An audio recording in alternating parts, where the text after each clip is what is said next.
We are the underdog. We are out in great numbers, but we got a lot of work to do. And this is going to be hard work, but I know we like hard work. Hard work is good work for all of us.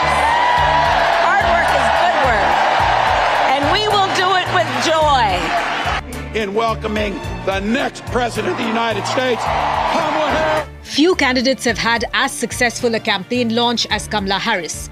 She has united Democrats, energized her voter base, raised hundreds of millions of dollars, and moved up the polls, all in a matter of 3 weeks. But Kamala Harris faces the huge challenge of sustaining this momentum for a 90-day sprint into Election Day. Understand, in this fight, as Tim Walz likes to point out, we are joyful warriors. Joyful warriors. For the first time in months, the Democratic Party has hope in the Rust Belt states known as the Blue Wall. Harris has managed to close the gap on former President Donald Trump in the states that have long been key to the party's 2024 strategy. Before he dropped out of the race, Joe Biden was trailing Donald Trump in Michigan, Wisconsin, and Pennsylvania. Now, Harris is leading Trump by 4 percentage points in the same critical states. A New York Times Siena College poll conducted between the 5th and the 9th of August asked likely voters in Michigan, Pennsylvania, and Wisconsin about their attitudes towards Harris and Trump.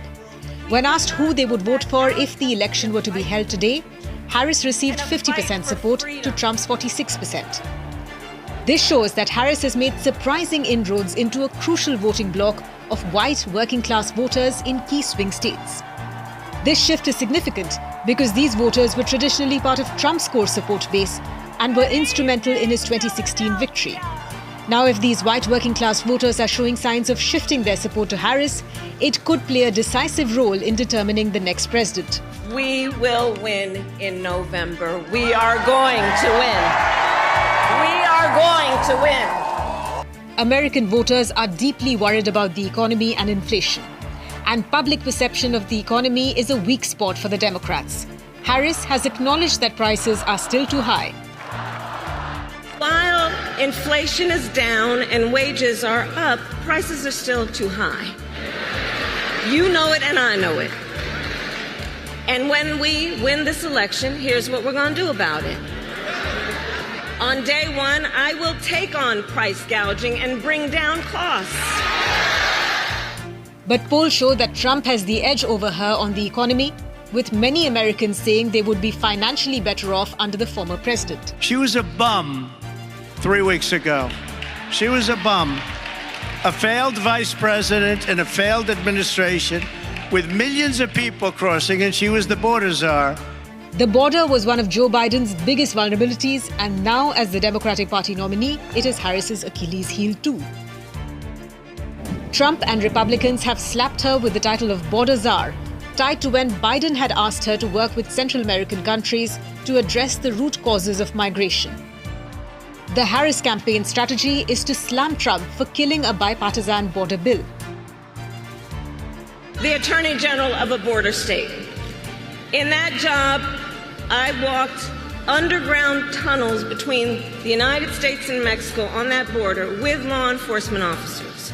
I went after transnational gangs, drug cartels, and human traffickers that came into our country illegally. I prosecuted them in case after case, and I won. Donald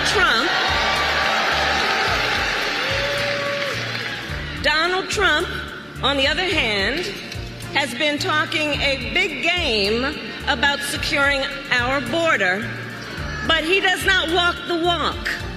Trump is now going for the jugular with freewheeling press conferences and vicious statements on social media. He called Kamala Harris a radical left lunatic. What's happening sort of overnight is they're rewriting history and making Kamala sound like a moderate when in fact she is far left, like far left. Worse than Bernie Sanders. She is considered more liberal by far than Bernie Sanders. She's a radical left lunatic. He has ridiculed her intelligence. Kamala, who, by the way, is worse than Biden, and she's actually not as smart. Okay? She's actually not as smart. That's hard to believe, isn't it? And questioned her race.